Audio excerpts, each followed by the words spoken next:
মাসের শেষে সময় কাটিয়ে অভাবে এর মধ্যে যদি বাসার চাল শেষ হয়ে যায় তাহলে কেমন লাগে। আজকে সকালের ঘুম ভাঙে জরিমানার কথা শুনে ঘুম থেকে উঠে দেখি বাসার চাল হয়ে গেছে শেষ। এদিকে মাসের শেষের দিকে তাকাই হাতও ছিল প্রায় কালি।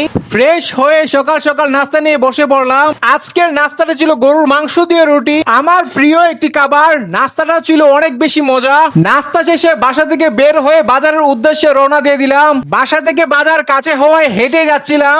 অল্প কিছুক্ষণ হাঁটতে চলে আসলাম বাজারে। বাজারে এসে নিয়মিত যে দোকান থেকে চাল কিনি তার সাথে দরদাম করতেছিলাম। দরদাম করে অবশেষে চাল নিয়ে নিলাম আগের দামে। চাল কিনে রিক্সা নিয়ে বাসার উদ্দেশ্যে রওনা দিয়ে দিলাম। আজকে রিক্সার পাইলট ছিল আমার দাদার বয়সে একজন দাদা।